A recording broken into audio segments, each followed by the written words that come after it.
It's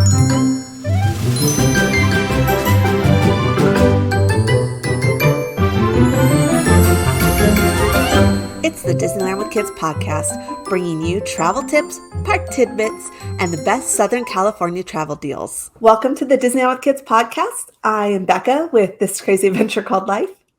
And I'm Jessica from the happiest blog on earth.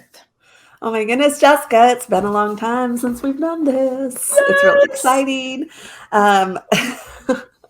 So I wanted to get on here and talk to you today and to our audience about how Disneyland trips can go wrong. So many ways. And I thought, what better way to do that than to do it celebrating Disneyland's birthday? Because talk about a day that did not go as expected. This is true. So before we get into that, I want to know, what is the the one thing that stands out when you think of a vacation incident that went wrong? Probably when my son had a meltdown and he was half our height, let's just say. Did I tell you this already? I may have shared this. I'm just trying to picture him as half your height because he's so tall. Yes, he's so tall, and this would not happen now. So he was having a meltdown. We're in the crowded space of Rivers of America, Pirates of the Caribbean, where it just generally gets a little jam-packed. And whatever he was mad about, I don't know, but my husband was holding his hand, and he decided to take out his aggression on the person that walked by. And he smacked some lady's butt because that was his height. And he was just like, meh. And she looks right over at my husband, and he's just like acting like, hopefully it's yeah. And because there's this huge crowd, and we just love telling that story to my son too, because it's just so random. I don't think that's how he usually takes out his aggression. And you never know what's going to happen at Disneyland. You never do. I also, when I was thinking of asking you that question, I was thinking about one that was out of your control, and that was the earthquake. Yes, the earthquakes. I have been to Disneyland there were multiple. Times. Don't go to Jessica. Don't go over the 4th of July time when Jessica's staying at the Disneyland Hotel, because she brings earthquakes with her. It's happened 3 times. It has. And the one, though, you guys were waiting for Small World, or were you? Yes. Which was the biggest one? Yeah. So the most major one, we were waiting for Small World. Me and my girls and our boys. Well, my son and my husband were back at the hotel. And I'm looking at my phone because that's what we do at Disneyland when we're trying to book things and we're figuring out where we're going to go next. And I just get dizzy. And then I look up, and my daughter's eyes are huge because she had never been through an earthquake before. And I was like, yup, that was an earthquake. And shoot, Disneyland, they handled it so well. They were on it. Everybody they got off the rides in a calm manner. And we just kind of hung out. And my husband was like, come back here. And I was like, heck no, you guys are in that tower. I'm not going to rocking in that for the aftershocks. I think it was worse for them, but those buildings are made to sway. Yeah. So we hung out, we waited, and they did safety checks, and certain rides came online faster than others just for the protocol. And what ride will you never ride anymore? Well, I actually have been on it since then, but it's Finding Nemo Submarine Voyage, because I walked and watched people waiting. They halted those subs, and they were there for 40 minutes. Yeah. No, thank you. Yeah, that's a long time to be in those subs.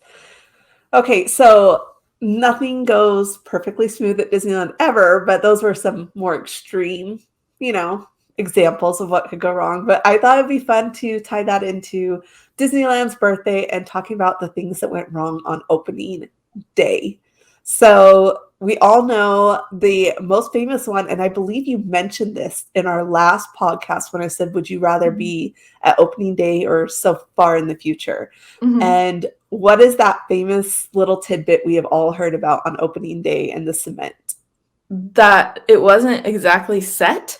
and women's heels were getting stuck. This just transports you, for one, because you're like, heels? I'm sorry, what? No, some people still do wear heels when they're doing like a dapper day or photo shoot, or they just found some really great heels that work at Disneyland. But people dressed up, and they were there to have a good time, and it was a day out. So women were in heels, and as they're walking in certain areas where the cement and the blacktop, whatever it's called, hasn't set, those heels got stuck. And ladies, you've been there, I'm sure. Grass, heels, it's just not fun. It is not fun, I'm sure. I rarely wear heels, so I wouldn't know for sure. But yeah, the few times I have, it's not fun when they get stuck.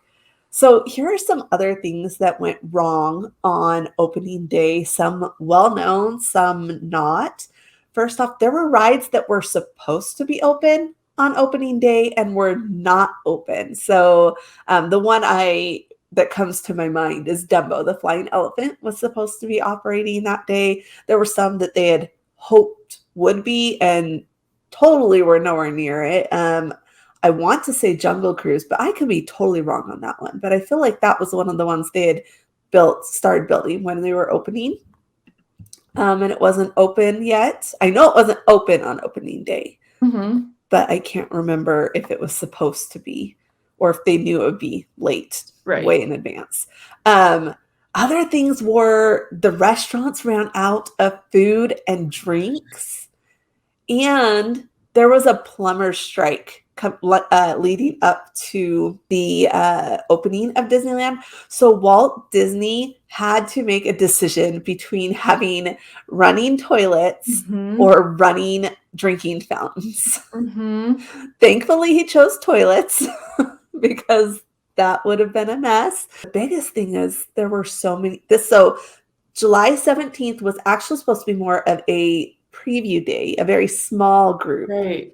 And it was only supposed to have around 5,000 attendees. And do you know about how many people showed up? No, but I heard there was some fraudulent tickets made. There were lots of counterfeit tickets made, and they ended up with around 28,000 people. With no water. Parks. Yeah.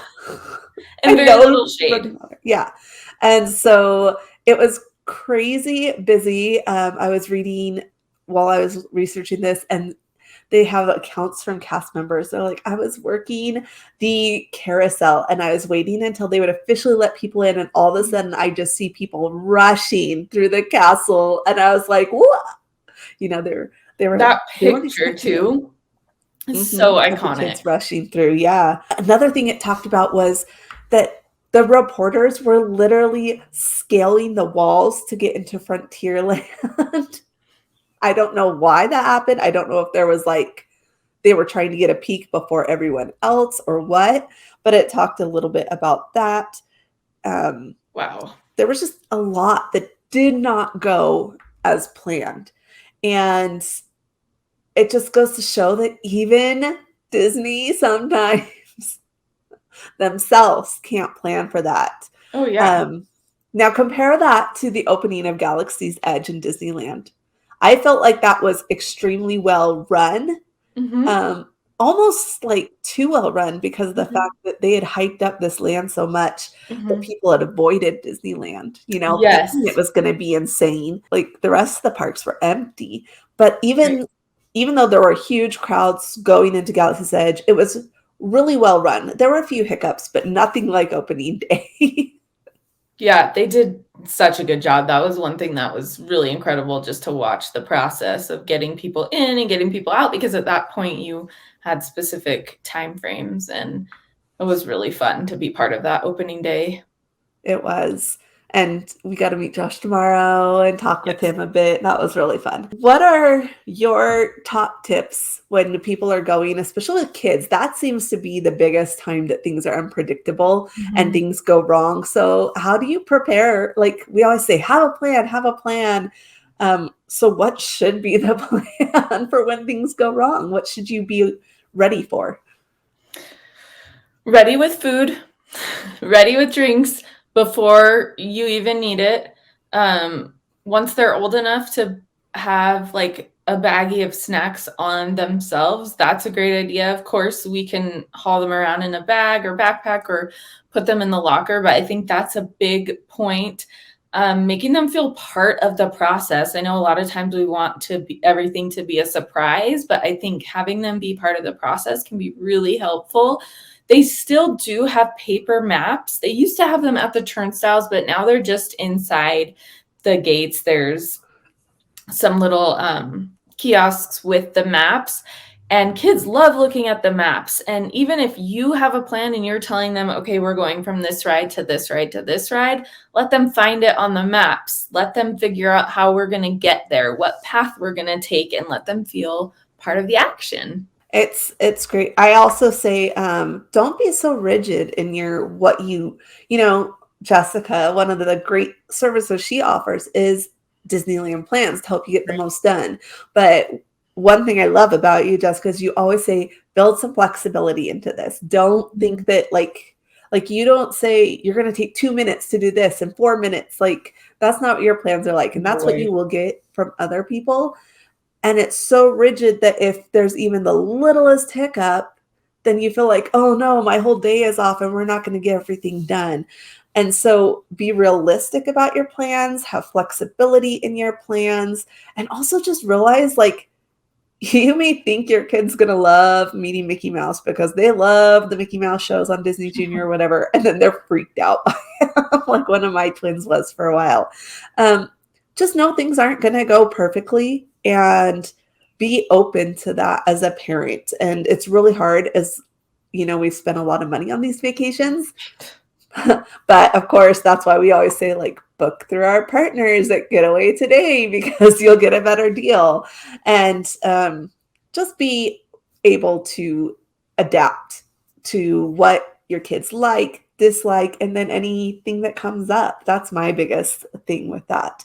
So speaking of Getaway Today, we do have exclusive pricing for our community members, and you can get that either by calling 855-GETAWAY and asking for the Disneyland Kids exclusive pricing, or we also have a link for you guys, and that is disneylandkids.info/book, and that will take you to our specific link. So if you just go to getawaytoday.com, you will not get that link. You must use our links or call them and say you want the Disneyland Kids exclusive pricing. Or you're going to pay more. You're going to pay more. You'll still pay less than Disney prices, but you will pay more than you have to. So be sure that you use one of those methods. And we hope that, don't worry about what's going to go wrong, because yes, things may go wrong at Disneyland, but as long as you're willing to adapt and be flexible, it can still be amazing. I mean, look at Disneyland. It still had, people thought after opening day and how poorly that went, critics said it's going to fail. It's going to fail. And I think it was within the first year they welcomed 1 million visitors, if I remember correctly. And they've now welcomed over 750 million visitors. And I think that was as of their 65th, which is they were closed for their 65th. So, yeah, I mean, things will go wrong, but that doesn't mean it's the end of the vacation. So, yes. And as parents, we hold so much control over how things go, and it's our reactions a lot of times that dictate those things. So some of the words that you said that really stuck out to me is having realistic plans and being flexible. Those things are key, and rolling with it. Like, let yourself have fun too. You've put in all this time and effort and money, and your stress level may be a little bit higher than you want it to be. But gosh, if you can just let the guard down a little bit and have fun and be excited, you guys are going to have a much better vacation experience. And I think that's one of the things that I love when I'm there with my kids is like, they get like the best version of me when I'm there. Yeah, definitely. So hopefully this has inspired you to take the trip, even if you were a little worried about things going wrong. And we will see you guys again real soon. Wink, wink.